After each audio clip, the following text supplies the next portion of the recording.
Hi అండి, welcome to my channel MJ and JJ little world. నా పేరు మాణిక్యం అండి. ఈరోజు వీడియో ఏంటంటే, ఇది మా ఇంటి అయిన వాళ్ళ అమ్మ చేసేదన్నమాట, అత్తగారు. ఈ ఈ పచ్చడి ఎందుకో గుర్తొచ్చింది. మన గార్డెన్లో కొన్ని చెట్లు ఎండిపోయి చలికి వాటి ఇలా ఉంటే తీసుకొని వచ్చారనమాట. ఇవి చూసేసరికి ఆ పచ్చడి గుర్తొచ్చింది. ఆమె ఎక్కువ ఈ పచ్చడి చేసేదనమాట. ఇందులో ఏమేస్తారంటే పచ్చి కొబ్బరి వేస్తుంది. ఇది హాఫ్ టెంకాయ, అండి, కొంచెం పెద్దదే ఉంది. అది హాఫ్ టెంకాయ పచ్చి కొబ్బరి. ఇవైతే ఉన్నాయి, ఒక పావు కేజీ ఉన్నాయి. ఇది ఒక హాఫ్ నిమ్మకాయ అంత ఉంది. ఇవి ఒక 2 పచ్చిమిరపకాయలు వేసుకోవాలండి. ఇది పావు కేజీలో హాఫ్ ఉండొచ్చు.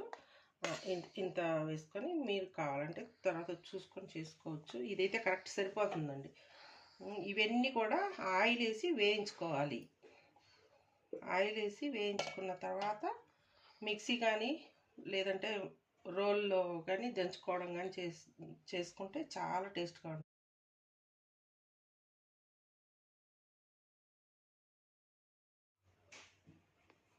ఇదిగోనండి పచ్చడి మిక్సీలోనే వేసాను నేను.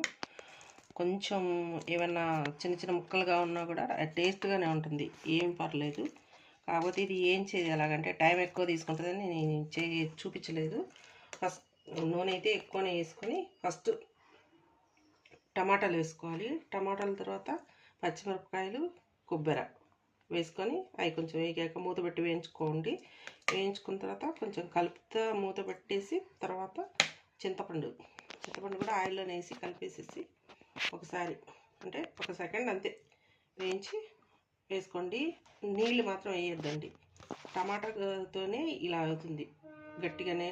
ఇది అంత గట్టిగా లేదు. మరి ఇది ఒకవేళ దీంట్లో ఈ మిక్సీ తిరగలేదు అనుకుంటే ఏమన్నా దోరై టమాటాలు ఉంటే టమాటాలు సరిపోలేదని అర్థం. ఆయిల్, పచ్చిమిరపకాయలు, వెల్లుల్లి, ఆ వాటర్ తోటే ఇది కరెక్ట్గా ఇలా పేస్ట్ అయిపోద్ది అనమాట. సరిపోలేదు, తిరగట్లేదు అనుకుంటే దోర ఒక 2 టమాటాలు మళ్ళీ వేయించుకొని కలిపేసుకోవచ్చు. ఈ పచ్చడి అయితే చాలా బాగుంటుందండి. చపాతీలు, రొట్టెలు, మళ్ళీ ఎక్కువ ఇక్కడ ఏం చేస్తారంటే ప్రయాణాలకు పులుసన్నాలు కర్ణాటకలో ఎక్కువ చేసుకుంటారేమో తెలియదు, నేను వచ్చాక చూసినాను. పులుసన్నాలు వండుకొని ఈ పచ్చడి చేసుకుంటారు అనమాట. అంటే 2 రోజులైనా కానీ ఆ అన్నం చెడిపోదు, ఇది చెడిపోదని. ఇట్లా చింతపండు వేస్తాం కదా, అందుకు ఏమవదు. అంటే నీళ్ళు కూడా వేయరు. మరి చేసి చూడండి, మన పెద్దవాళ్ళు మనకు నేర్పించింది పచ్చడి ఇది. చాలామందికి పల్లెటూళ్ళలో తెలిసి ఉండొచ్చేమో, తెలియని వాళ్ళు ఉంటే చేసుకుంటారని చూపిస్తున్నాను. నచ్చితే లైక్ చేయండి, సబ్స్క్రైబ్ చేయండి. Thank you for watching.